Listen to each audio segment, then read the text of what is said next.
Hello, I'm Laurie Benson, Curator of International Art at the NGV. Welcome to the second of our series of virtual programs, Tell Me About, where we introduce some of the defining and exciting movements in art history. This is part two on Mannerism, but I'd like to start by acknowledging the Wurundjeri Woi-wurrung people as the traditional owners of the land on which we are meeting, and pay my respects to their elders past, present, and to Aboriginal elders of other communities who may be watching today. I'm also coming to you from the lands of the Dja Dja Wurrung and Tongarong peoples, and I pay my respects to their elders, past, present, and emerging. So what is Mannerism? Well, apart from being the horse who won the Caulfield Cup in 1992, it's Cup Week, so it's an obvious link, and I backed it, so it's going in there. But in the art world, Mannerism is a label applied to a style of art that was widely practiced in Italy from the early years of the 16th century until around the 1570s to 80s. It spread to much of Europe, and curiously, some of the artists who were working in that style were practicing into the 1600s outside of Italy, well and truly after it ceased in that country.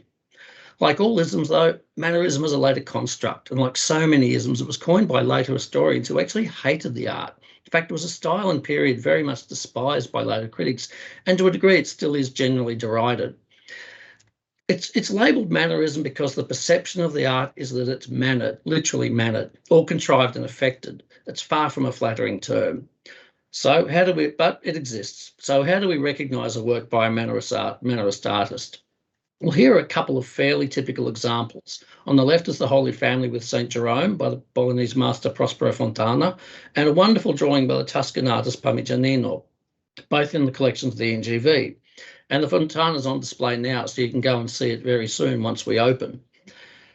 Mannerism is often characterised by pretty much what we see in these two works. For starters, they feature an almost bizarre treatment of the human body, with greatly exaggerated muscles and limbs, which the artists did to give their work a sense of energy.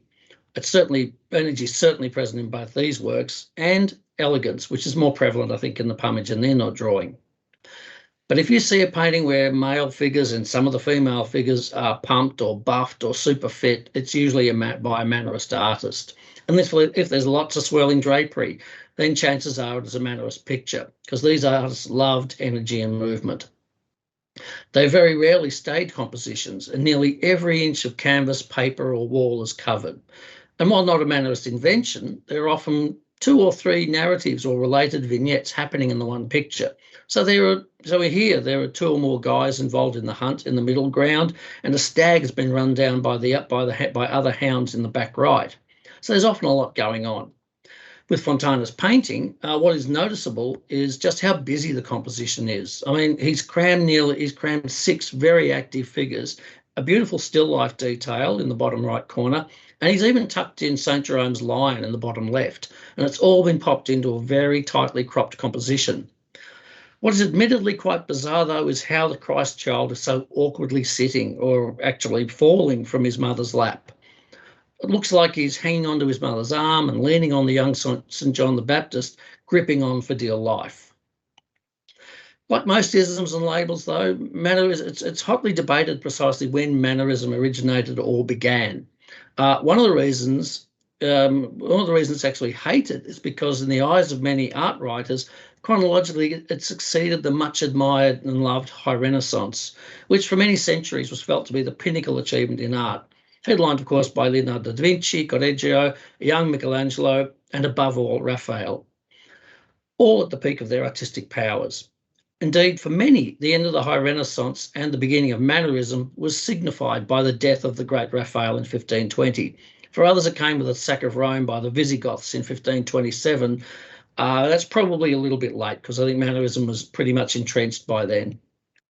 Either way, it's thought to be a corruption of the artistic values and refined style of the High Renaissance. And I think the easiest way to kind of get a sense of this is to look at a High Renaissance masterpiece, sadly not in the NGV collection. Here is the Holy Family by none other than Raphael, which is quiet, perfectly balanced. It's got nice, even, fairly bright light. There's a hint of that fuzzy shading at the edge of the figures to define form and volume. And this method of toning is called sfumato, where the artists blur hard lines to soften the images to make them harmonise across the composition. It's a method that's so prevalent in Leonardo's work. Raphael's figures are perfectly proportioned based on ancient classical Greek formulas, and for measuring limbs, torsos, and the head. They're all anatomically correct, and although idealised, and they're suitably angelic. The central figure of St. Joseph is composed using a curved S-line or contrapposto that was considered the height of perfection when presenting a standing figure in classical Greek sculpture. Most of the weight's on one leg, which pushes the hip out, which causes a swaying in the upper torso. So the figure is balancing comfortably. And all the figures are neatly contained within the borders of the canvas. Raphael was so driven to attain balance that he used multiple pyramids to structure the figure group, with a baseline drawn from nearly identically placed bare feet of the women in the painting. The horizon line is close to exactly 2/3 of the way up the composition, and I've popped a little marker in as a divide in composition into thirds. And you can see where the horizon line fits almost perfectly at 2/3. Also, he's used a single point linear perspective, which is again based on strict geometric formulas. And there's even symmetrical clouds of putty in the top corners. He's also balanced the colours. There's blues on each side, some rose, and they're divided by green in Joseph's robe. And red and green, of course, are complementary colours on the colour wheel. But, Raphael didn't know this at the time. It's a later discovery. But his instincts for serene colour combinations were very sharp. So this is about as perfect a painting can be. That's if you kind of like that sort of thing. Not everybody loves this kind of perfection, myself included. But of course, there's none of that rigid formulaic perfection nonsense for Prospero Fontana. This is organised and exciting chaos with so many figures jammed into a tight composition, including the monumental St. Jerome. Figures are cut off at the edges, hinting at life outside the canvas. Bright, even light shows off form. There are no lines blurred with sfumato. Anatomical correctness really doesn't matter. Just not a concern for me. So, I mean, quite frankly, why should Fontana or anyone else obey laws of nature? Because, after all, he's making art. And so is Parmigianino, quite possibly the Italian artist who most of all defied the laws of nature. No one went to such degrees of elongating limbs as did Parmigianino. It's about as out there as they come. And he's doing this to give his paintings and drawings a superb elegance. I mean, yes, the Virgin Mary's neck is impossibly long. I mean, the painting's known as the Madonna with a long neck. And the leg of the angel on the left is ridiculously gigantic. But the overall effect is elegant, which is what he's also striving for in the drawing. In both these, he's also messing with our perception by placing tiny figures way into the background, which gives exaggerated depth in the composition, another common trait in Mannerist art and one worth looking out for. In the drawing, he has chosen hounds to depict hounds in the image, which again are about the most elegant dog in existence. And in the painting, that column is actually going nowhere, and it's not doing anything other than fill in a bit of blank space. And the figure group is weighted far to the left, pretty much the antithesis of the Renaissance, that sense of balance which Raphael was such a master of. Parmigianino has also dumped single point perspective that Raphael used to also get away from balance and order, just not interested in it. And really, could he have jammed another face in the group of angels on the left? I just doubt it. And many of these, and also across the composition, many of the lines are really quite hard. But what's really most noticeable is that the hand and the fingers of the Virgin Mary must be twice the length of a usual hand, which, by the way, is another dead giveaway for a Mannerist painting. Look for the long fingers. So these artists, the Mannerist artists, have moved miles on from the restraints of realism, order and logic to make art. And while it's generally despised, Mannerism, but not everyone hates Mannerism. And I couldn't resist including one work by a great culprit of Mannerist anti-naturalism, Aniola Bronzino, whose Venus and Cupid in the National Gallery, London, is a standout painting. It's a greatly loved work. It even entered pop culture when the foot of the raunchy Cupid was used for the squashing foot by Terry Gilliam for Monty Python's Flying Circus. It's that pink foot that makes that splat noise when it squashes something, and it's used all the time by the Pythons. So Mannerism is not despised by everyone, and I very much doubt if this painting has ever been off display in London. I mean, it's an absolute hoot. Another dead giveaway for a Mannerist painting is the often seemingly over-the-top use of colour. And we've already seen that they've rejected Leonardo's sfumato in favour of bright, even light and crisp lines, which is seen to amazing advantage in this big altarpiece by the Florentine painter Jacopo Pontormo. And he's added a chromatic arrangement that is just off the charts. I mean, and this incredible colour and light emerges from an almost dark background, not a well-lit landscape as we saw with Raphael. So it's really just pushing the colour out. And they're extraordinarily daring colour combinations. I think they're very modern. In particular, the juxtaposing of the dusky rose and orange is a colour combo rarely, if ever, used before by artists, and it's probably not seen again, strangely enough, until Princess Diana made really daring colour combos fashionable in the late 1980s. But Pontormo did this for very good reasons. This is a very site-specific painting. It's tucked into a side chapel just to the right of the entrance to a small church in Florence, Santa Felicita, and it is flanked on the right by a simply gorgeous Annunciation also by Pontormo. This is a picture of the chapel itself. But what I want to point out is that the only natural light source in this chapel is the window that you can see. It's now a stained glass window between Gabriel and the Virgin Mary. So the bright colours are designed to allow the viewer in the church to see the deposition in very limited light. Remember, it's painted long before electricity is invented. So this is often the kind of point missed by critics of Mannerism who look at the colours of Pontormo and absolutely slam him for it. And you can see here how Pontormo's even acknowledged that one window as the light source in his composition, as the right side of these figures are lit, which is where the light is coming from, and the other side is in shadow. And that's why Christ's body in this painting is kind of contorted or twisted to exploit that one light source. It's actually an extraordinarily and super smart bit of painting. And I really urge you, and if you go to Florence, and now we can get to Europe, resist the urge to pop in some euro coins that switch on the floodlights that illuminate the chapel, and instead look at it in natural light if you can. The painting actually appears to move as the light shifts over time. It's an extraordinarily sophisticated bit of painting. And the roundels above the deposition and the Annunciation are by Bronzino. So you get a kind of mega Mannerist overload when visiting this fantastic small church.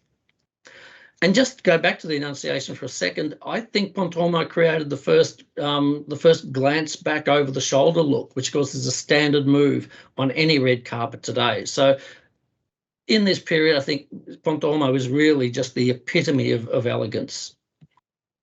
Another Mannerist culprit of making out there and seemingly weird compositions is the Venetian painter Tintaretto. This is his Last Supper that's still in the main altar at the Church of San Trovaso in the southwest of Venice. It's an amazing painting, I think, with that figure in the front plunging into our space as he reaches for the bottle, and that the table is kind of tipped over, so again, bursting into our space. And the table is set at a very, very sharp angle.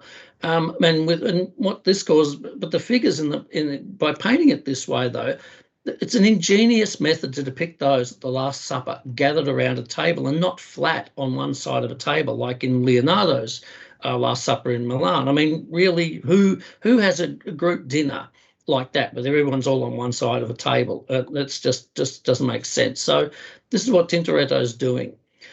But looking at Tintoretto's painting just like this, it does look a little bit out there. I mean, especially with that guy reaching for the bottle bursting into our space. But Tintoretto did this for a very good reason, because if you imagine yourself as one of the laity sitting in the church during service, this is the angle from which you see the painting. It's not front on as we see it in books. And Tintoretto knew this, and there are dozens of altarpieces by him in Venice that are just like this, respecting the angle of the viewer. The table from this angle makes more sense, and the proportions to me now look okay. And I think the way he structured the painting now looks completely feasible from this angle. And I'm sure that the really quite terrible press that Tintoretto received over the years, and other Mannerist artists in general, for their kind of odd use of perspective, suffered from critics missing the crucial point about viewing angles and paintings being seen in dark chapels. One unfortunate consequence for us with the dislike of Mannerism is that the NGV doesn't really have many, if any, paintings that demonstrate the more extreme aspects of Mannerism. We do have a great painting by Tintaretto, but it's not exactly a classic Mannerist portrait. But it does have some Mannerist leanings. For start, it is a lot more active and character-driven than the far more formal and previous of a previous Doge by Giovanni Bellini, a Renaissance masterpiece by any standard. It is a stark contrast with the Tintoretto, though. There is life in the Tintoretto, with Loredano extending his hand towards us. He is also looking directly at the audience to engage us. He's actually quite old, and he's depicted warts and all. So it's a kind of informal, formal portrait of the elected leader of Venice. Similarly, the Titian in the NGV is a suitably restrained portrait of a dignified and learned monk. It is in reality more typical of late Titian than the highly keyed paintings, highly keyed colour paintings that he's best known for. And it's probably more in line with the taste of those who are selecting paintings to come into the NGV collection. Titian's Bacchus and Ariadne in London's National Gallery fits more the common perception of what a great colourist Titian was, and that in general Venetian art, but also in general Venetian artists were more respectful towards anatomical correctness than their Roman or Tuscan counterparts. Continuing the NGV's trait of not having a very Mannerist work by a Mannerist artist is the portrait of a cardinal by El Greco. El Greco is probably the most mannered of all Mannerists, and he kept painting this style way long after Mannerism lost its favour in Italy. In fact, he left Italy to continue painting like this. I wish I had a lot more time to talk about El Greco. By him going to Spain, he exemplifies the international spread of Mannerism, which did reach well beyond Italy and actually lasted a lot longer outside of where it developed. But I don't have that time, unfortunately. But again, with our painting, the most Mannerist trait, I think, is the fantastical colouring in the cardinal's face, which is far from naturalistic. But again, you could imagine how effective it would have looked in a darkly lit room, probably lit only by candles in a monk's quarters or in a refectory or something. So you've got to imagine how it would have been displayed when El Greco painted it. And this weird colouring, or we perceive as weird colouring, is a trait seen in another work by a Mannerist artist in the collection, which is this curious study of a young girl by Federico Barocci. He painted many small figures using this combination of blue and pink and rose pink. So don't be too disturbed by that. This is exactly how he wanted the painting to look, because he's also an artist who used bright and seemingly strange colours, knowing how the light was in 16th century houses and churches, which is what our painting is related to. Ours is actually a variation of a figure in his most important painting, the Madonna del Popolo in Bologna. We don't know the purpose for our painting, though. As you can see, it's drawn from that figure and just to the left of Christ, which is a small angel, and ours is a variant on that. But it's not a preliminary study for the altarpiece, and there's no iconography to indicate that it's an emblematic meaning if it's got one. So it really is an absolute curiosity, but a fantastic painting nevertheless. Like the Parmigianino we saw before, we do have some great drawings, though. And if this is not really by Tintoretto, it's attributed to his studio, it's by someone very close to him. If it isn't by him, that's probably something else we need to look at. But it's actually really quite telling for quite a few reasons. It's a drawing of a sculpture by Michelangelo of Samson slaying two Philistines. That's a marble that's unfortunately now lost, and it's only known through copies and replicas such as this bronze. What is so telling is that Tintoretto was perhaps more interested in the play of light over Samson's ripped torso and arms and shoulders than anything else. He's used white chalk highlights to draw what we can see through some creative lighting on this bronze. So this is really indicative of Tintoretto's interest and sensibility, but it also shines a light on the fact that the much admired Michelangelo was actually a true Mannerist artist. And it really is his late work that sent Tintaretto, Bronzino, Pontormo, and others on their path. I'm not going to bang on about Michelangelo for too much, but you only have to look at his paintings in the Sistine Chapel in Rome, especially the Last Judgment, and that's a little detail on the left of the Last Judgment, to find the source of Mannerism or when the trend away from that Raphaelist perfection was happening.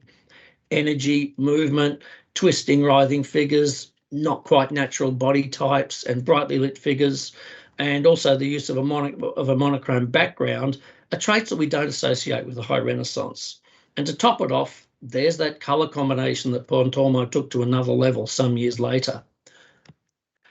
But let's also take a quick look at a work by another Venetian Mannerist artist, Paolo Veronese, that's in the NGV collection, albeit a late painting from around 1575, and it's one of his last paintings. It's also intriguingly informative and tells us quite a lot about the petering out of Mannerism. In fact, the demise of Mannerism was not just down to a shift in taste or a dominant single artist or a group of artists doing something new, which is the usual way transitions in style occur. In this instance, it was largely caused by a political will whereby a single body of patrons virtually forced artists to change their style and approach. In effect, the governing bodies of the time, the Protestant and Catholic churches, suppressed Mannerism and imposed rules of decorum that impacted who, what, and how artists could work. To just back up a bit, the Protestant reformers, led by Martin Luther, expressed their views that the Church of Rome was corrupt, elitist, and had spurned the true Christian values. Calvinists, in particular, specifically railed on art and rejected the existing tradition of Catholic art. Above all, the Mannerist trends of opulence and excess, which they felt had superseded humility, respect, and what they thought was an inappropriate imaging of sacred subjects. Protestants removed such imagery from churches, even destroying it in a wave of iconoclasm, and put extreme limitations on which religious figures could be imaged and how. And here are the austere white walls of a Protestant church in Gouda in Holland, which shows few, if any, pictures in place. And this was painted in 1662, but the church still looks like this today. Artists in the north, those working in Protestant countries, quickly adapted to these rules, but the Reformation also had an impact on artists in the Catholic countries. After losing so much ground to whole countries such as England and the Netherlands to the Protestant faith, the Catholic hierarchy in Rome instituted the Council of Trent in the middle of the 16th century to formulate ways to respond to the Reformation through a series of decrees issued at these meetings. And while artistic practice was only lightly referenced by the Council of Trent, the wider implications of the response to the Reformation did impact on artists. And an artist who felt this pressure directly was Paolo Veronese, because in 1573 he painted this huge painting. It's over 5 metres wide, and it's now called The Feast in the House of Levi. But the commission actually called for Veronese to paint The Last Supper. And look, frankly, even by the standards of Mannerists, and particularly with the Venetian leaning towards opulence, this is pretty over the top for a depiction of Christ's last meal and his flagging of his ultimate betrayal by one of his followers. Think more of Leonardo's austere painting in Milan, or anyone else's for that matter. I mean, even Tintaretto's that we saw earlier. Veronese's is hardly a humble scene, and it's not quite what's described in the Bible. So Veronese was dragged before the Inquisition, where he was accused of heresy, a serious crime punishable by torture, excommunication, jail, even death. He was accused of blatantly breaking notions of decorum with this painting, and this is indicative of the Catholic Church reacting to the criticism by Protestant reformers. As a consequence, all Veronese did was change the title of the painting to a more acceptable Feast in the House of Levi, which as a narrative allowed a little bit more license, certainly more than the reverence expected for a Last Supper, and Veronese escaped punishment. However, the writing, not just the painting, was on the wall, and all artists were on notice that typical Mannerist treatments of religious subjects were actually dangerous for them. Moreover, the Catholic Church and their officers were still the largest patrons of artists, so it really was in their best interest to curb the excesses of Mannerism. So quite incredibly, over only a decade or so, Mannerism was pretty much done in Italy, and the style so characterised by a return to naturalism, the Baroque, had quite abruptly taken its place. It was firmly entrenched in Italy by the 1590s. And some artists actually changed their style to suit the new decrees and directions from the church. Orazio Gentileschi, whose Mocking of Christ in the NGV's collection, is a perfect example of an Italian Baroque painting. But Orazio actually started his career as a Mannerist, and sometime around 1600, he completely changed tack and became this incredible master of the Baroque. And Veronese left this work unfinished in his studio for over 10 years. And I guess there's a possibility that he did so because while he was working on it was when he was brought before the Inquisition. But Veronese was leaning towards a more naturalistic style anyway, certainly in his figures, very similar to like Titian, who we saw earlier. So there is an argument that artists were moving away from the excesses of Mannerism anyway, certainly in Venice. But that the church so strongly intervened on matters of decorum and style in the 1570s and 80s, I think is still very telling. Subsequently, the nail was hammered into the coffin of the energetic, radically inventive, elegant, and I feel misunderstood style called Mannerism. I don't believe for a minute that it's bad art. In fact, I absolutely love it, and many people have actually stated that it's bad art and will continue to do so. But like I said, I'm not. I certainly don't have my foot in that camp. So I urge you, please give Mannerism a go. It is fantastic. Technically they're fantastic artists. They're extraordinarily inventive and they're wild and out there.